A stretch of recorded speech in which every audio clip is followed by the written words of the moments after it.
튼튼한 이들에게는 의사가 필요하지 않으나 병든 이들에게는 필요하다. 너희는 가서 내가 바라는 것은 희생 제물이 아니라 자비다 하신 말씀이 무슨 뜻인지 배워라. 사실 나는 의인이 아니라 죄인을 부르러 왔다. 방금 들은 복음은 어제 복음에 이어지는 내용입니다. 어제 들은 복음 말씀이 뭐였습니까? 뭐였지 하고 생각해 보는 것은 굉장히 중요합니다. 우리 몸도 운동을 해야 되지요. 적절하게 운동하지 않으면 약해집니다. 마찬가지로 우리 뇌도 운동을 해야 됩니다. 뇌의 운동은 뭐지 하고 자꾸 되새겨 보는 겁니다. 어제 복음이 뭐였지? 이거는 뇌에도 좋겠지만 신앙생활에도 굉장히 도움이 됩니다. 자주 문득 오늘 복음이 뭐였지? 어제 복음이 뭐였지?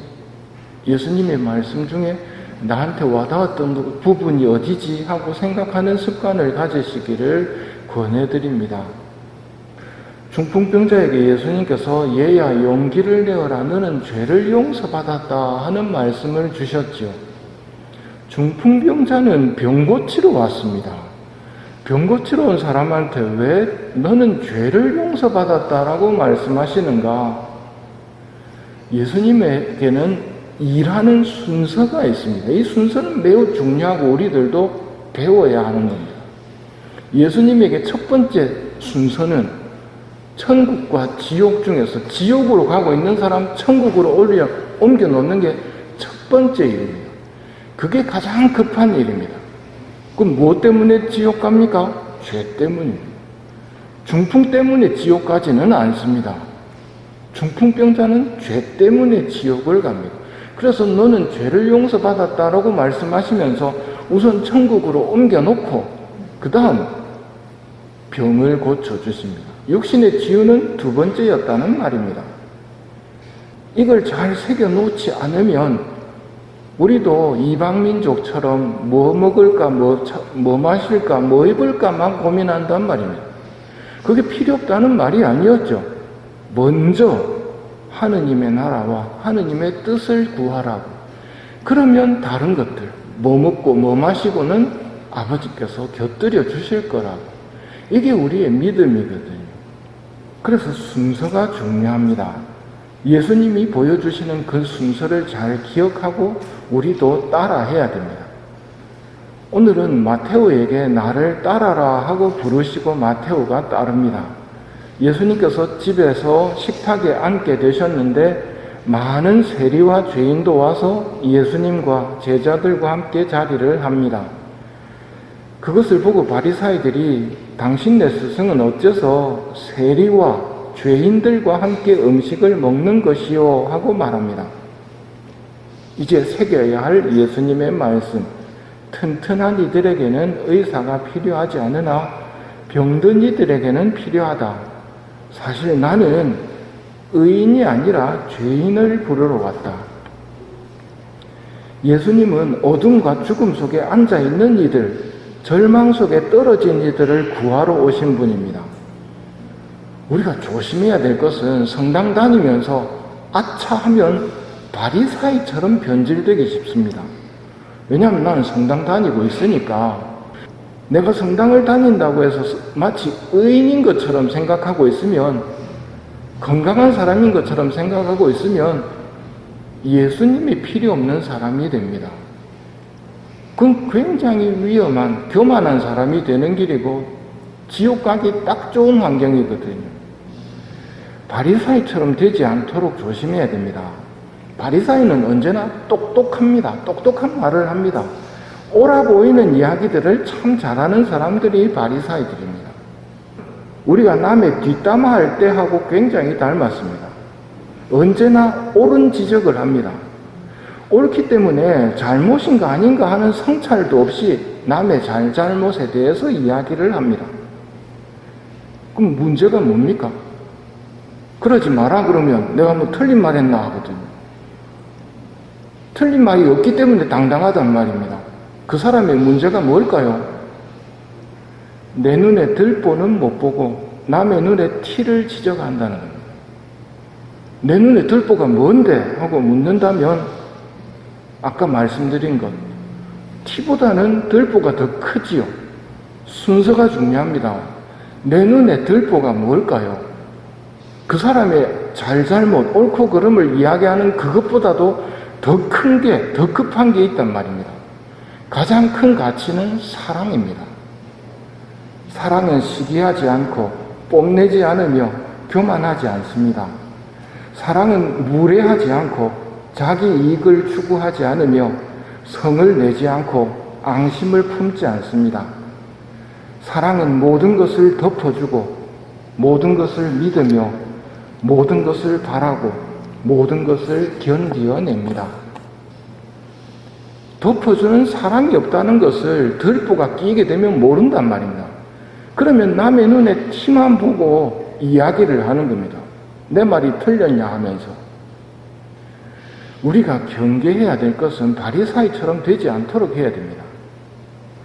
튼튼한 이들에게는 의사가 필요하지 않으나 병든 이들에게는 필요하다. 사실 나는 의인이 아니라 죄인을 부르러 왔다. 그래도 그 사람이 너무 큰 잘못을 한 거 아닙니까? 하고 또 잘잘못을 따지려는 사람에게는 에베소서 4장의 말씀, 하느님께서 그리스도를 통해서 여러분을 용서하신 것처럼 서로 용서하십시오. 내가 1만 달란트를 탕감받았다는 걸 잊어버리면 멱살 잡고 끌고 옵니다. 내가 1만 달란트를 탕감받고 지옥을 면하고 천국을 상속받을 수 있게 되었다는 것을 기억한다면 100데나리온 빚진 사람 멱살 잡지 않습니다. 내 눈에 들보를 치워야 됩니다.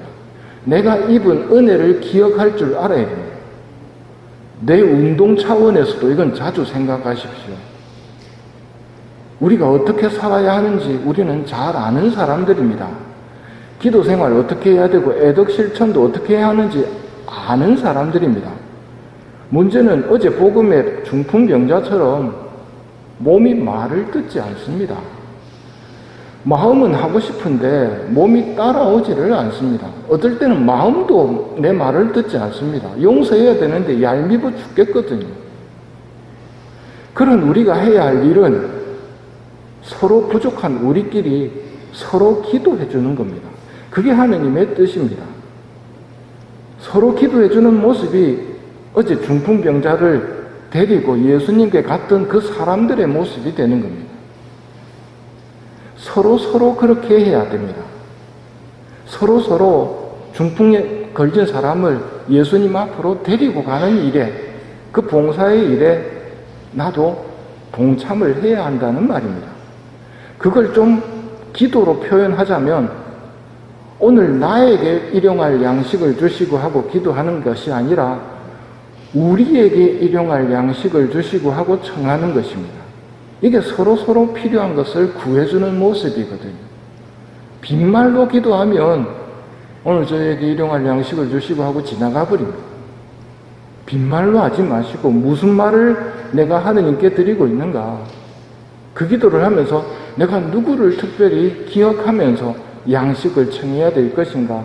좀 의식하고 하는 것이 중풍병자를 예수님께 데리고 갔던 선행을 하는 거라는 말입니다.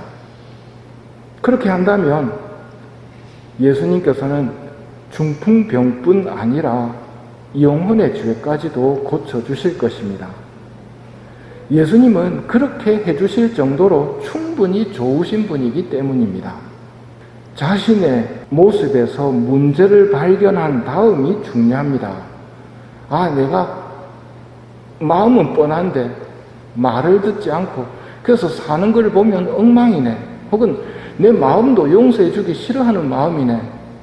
이렇게 발견한 다음에 조심해야 될 게 바로 마귀가 치고 들어옵니다. 그래, 니는 그래서 안 돼. 그러면 그놈 말도 옳아 보이거든요. 나는 안 돼 하고 절망하도록 마귀는 이끕니다. 내 모습을 보고 나는 정말 안 되겠는데 라는 생각이 들 때 예수님은 뭐라고 그러십니까? 튼튼한 이들에게는 의사가 필요하지 않으나 병든 이들에게는 필요하다. 나는 의인이 아니라 죄인을 부르러 왔다. 이 말씀을 떠올려야 된다는 말입니다. 오늘 되새겨야 할 말씀이 이 말씀입니다. 우리는 튼튼한 사람이 아닙니다. 나도 부실하고 다른 사람도 부실합니다. 부실한 사람끼리 지적질하면 그 공동체는 끝납니다. 반면 부실한 사람끼리 모인 공동체가 서로를 위해서 기도해주면 그 공동체는 살아나고 하느님의 뜻이 이루어집니다. 이게 예수님의 목소리를 듣느냐 듣지 않느냐의 문제입니다. 오늘 들은 예수님의 목소리 뭐였습니까? 사실 나는 의인이 아니라 죄인을 부르러 왔다. 우리 서로를 위해 예수님께 부탁드리는 사랑의 공동체를 만들어 갑시다.